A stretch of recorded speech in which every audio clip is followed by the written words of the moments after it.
with my sidekick Davi, and it is currently the beginning of December, but I am talking about a book that is coming out later this month. So yeah, I am talking about Love, Life, and the List by Kasie West.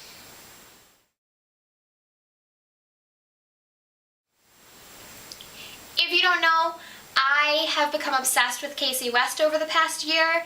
This is a book that was originally, according to the ARC, supposed to come out in March of next year, but it was pushed forward to December 26th. So it's actually coming out really soon, so this video will be up sooner than I originally thought. Yay! Anyway, I finished this book this morning, and I could not wait to talk about it. It was adorable, like all of Kasie West's book. It wasn't my favorite, I don't think. I gave it 4 stars. It was a typical Kasie West book. It was cute, contemporary, wonderful, adorable, though it was quite different than her other books in that typically Kasie West books are like one boy that the girl's clearly going to end up with, and the problems that come along are obviously not really going to be that big of problems, and like there are some serious themes in there, but not so much obstacles in their way. I mean, there are, but it's more like just things they need to get over and not something that's ever going to really hold them back. This one I was actually questioning how it was going to turn out several times throughout the story, which I will get into in specifics in my spoiler section. Let me tell you what this is about. It is about a girl named Abby who is starting out her summer with her best friend Cooper. They are in a group of 4 people, but for basically the first time in a while at least, it is just the 2 of them around that summer because their other 2 friends are both going away. So they're going to spend the whole summer together. Abby is an artist and really wants to get into this art program, but she needs to have her work in an exhibit first, or she wants to.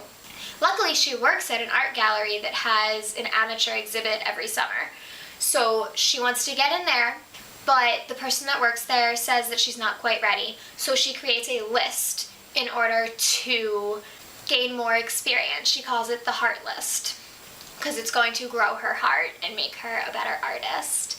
And she sets out to accomplish everything on the heart list, and Cooper decides that he's going to join her in doing so.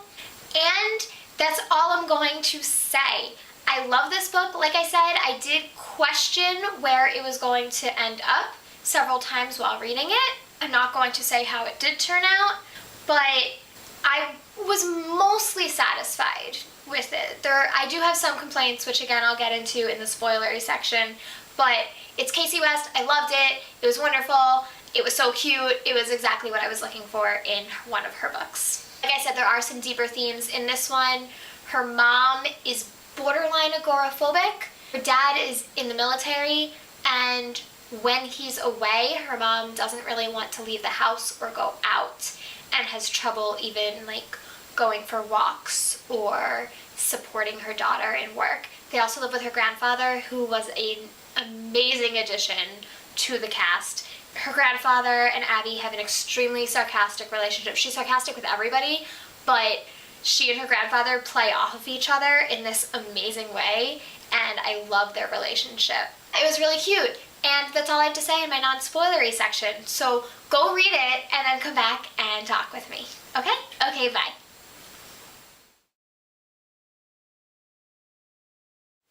Things I need to talk about. Like I said, this one did actually make me question where it was going to turn out several times, and I will explain why. So typically in Kasie West books, you meet the guy early in the story, and there's some reason that it doesn't seem like it's going to work early on, but you always know that that's not really the case, and the one that she meets at the beginning, it's going to be a big deal, and any obstacles that come in aren't going to really be obstacles.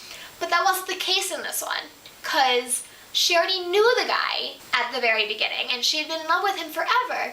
But then she did meet this other guy that Cooper was kind of pushing her towards. At first I was like, no, this Elliot guy is just there to like create tension or whatever. But then he was an artist. And he was really sweet. And I was like, wait, no. It's okay. It's just gonna be her and Cooper, obviously. Whatever. It's fine. And then Lacey's there and pushing her more towards Elliot. And I'm like, oh my god, what is this? But then you saw the jealousy with Cooper and you're like, okay, Cooper is clearly jealous right now. It's fine. And then she tried to throw us off by being like, oh yeah, Cooper was jealous of Lacey and he totally just admitted it. No, I wasn't buying that one. Plus, Cooper's with this girl and she was terrible. She flat out told Abby to stay away, and you know that they're not gonna end up together because she's evil. But then there was the moment when Abby's at her art show, when Elliot shows up, which was adorable, and Cooper's not there. And then at first I was like, oh my gosh, Elliot's gonna bring her family. And he did try, but it didn't work out. And I was like, oh, well that sucks. That really sucks. And then that was the one moment in that whole span of Elliot being there for her when she most needed somebody and Cooper not being there. And then when it came out that he did realize she was in love with him the whole time and didn't do anything about it, that's the first time where I was like, wait a second, is she gonna end up with Elliot? He didn't seem like a real option, but maybe, like I could see some sort of like bittersweet ending there, maybe. But then he was flat out like, there's no point me trying with you, is there? And she's like, no.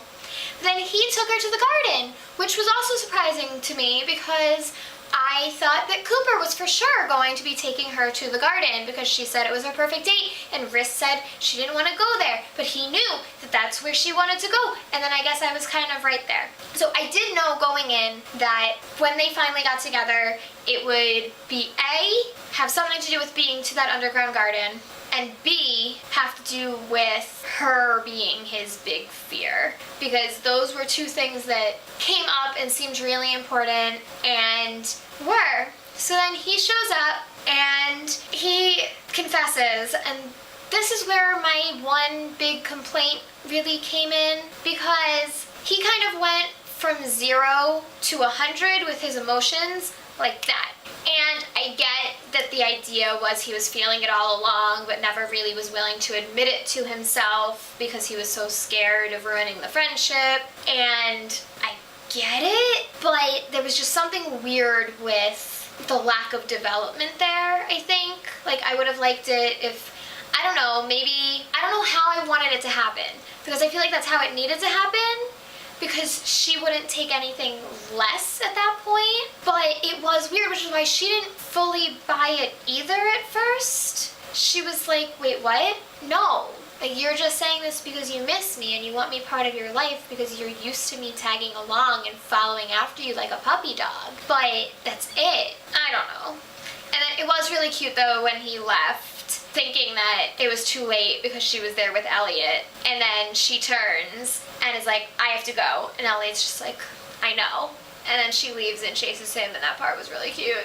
But I don't know, there was something weird there that I wasn't fully buying into, and then it ended really quickly after that, and they're just kind of at dinner and they're like, yeah, so we're in love now. And Justin's just like, oh, it's about time. And Rachel's like, don't think this means we're gonna be in love. And he's like, I don't think so. And then they're just like, I don't know, it's just, it went from I can't talk about this to we're happy and in love and touchy-feely and wonderful way too fast for my liking.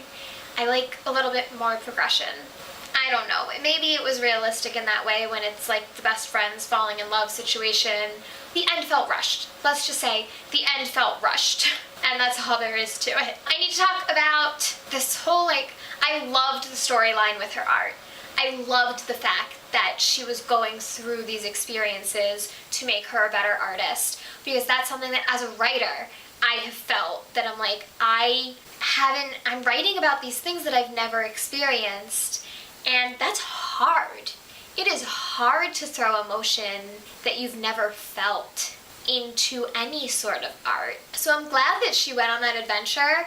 I'm kind of jealous, but I'm not brave enough to do that myself. Maybe I should. Why am I admitting this? I really liked the adventure. I also felt like that was a little fast. Like she did one part and she was suddenly able to show emotion in her work. And I guess the idea was she kind of had that in her all the time. That's not what she was going for in her work until somebody mentioned it to her. I'm also a little confused by the whole thing with her father. So he did lie to get her into the show, which was not okay. And her mom, that part hurt. Seeing it get to the point where she couldn't go to the show and support her daughter in this thing that was so very important to her. And the fact that like the grandfather couldn't go because of it either, that part really hurt.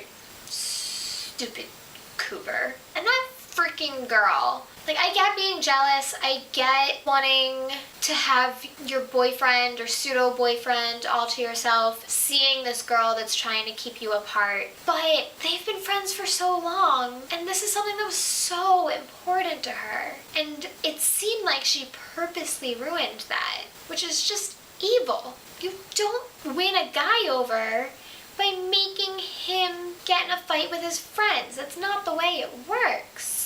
You don't win a guy over by going against the girl he's actually in love with anyway, but you either trust that he doesn't love her like he says, or you realize that he does and back away, cause those are your options. Anyway, the mom, I'm glad that they were getting her help at the end, that she was going to go see somebody, and I'm kind of sad that the dad wasn't home at all in the book. We never got to actually see him in person, though I feel like that's real life for a lot of people. And I'm impressed that they were able to have as much communication as they were. Like I said, I adored her relationship with her grandfather. I was kind of obsessed with the interaction between the two of them. I loved all of the stuff about the age, about how old he was when he wasn't really that old. I liked the story. It wasn't perfect, it had flaws, specifically the rushed ending, but I really liked it. I love all of Kasie West's books, and she writes a lot of them, and they're all adorable. One more thing, this cover, they're like holding hands on the cover, and as I got to the end of the book, I was like, wait a second. This makes it look like they're all like happy, lovey-dovey throughout the whole thing, but that's not the way this book is at all. Like, this could have only taken place in like the last chapter and a half. Really, the last chapter was all that they were really like this. So, like I said, rushed ending. I would have liked to see a little bit more development between their relationship, where it was going, what it was like, how like the rest of the family reacted to them finally being together, how his parents reacted because she felt like they didn't really like her that much. I know his sister would have been happy, but what about his parents? What about her mom, who up till now thought that he had broken her heart? What about him acknowledging that his heart had now been broken, even if it was just temporary too, for like the 2 weeks or whatever that they weren't talking? I don't know. And the freaking girl admitting that she did purposely sabotage that art show. Anyway, I liked it. I liked the different plots going on. I think they worked together really well. I just wish that the ending had been a little bit less rushed. I think that's it. Please give me a thumbs up if you like this video. Follow me on Twitter at ReaderGonnaRead, and you can subscribe by clicking down there or clicking up there. And I will talk to you next time. Bye!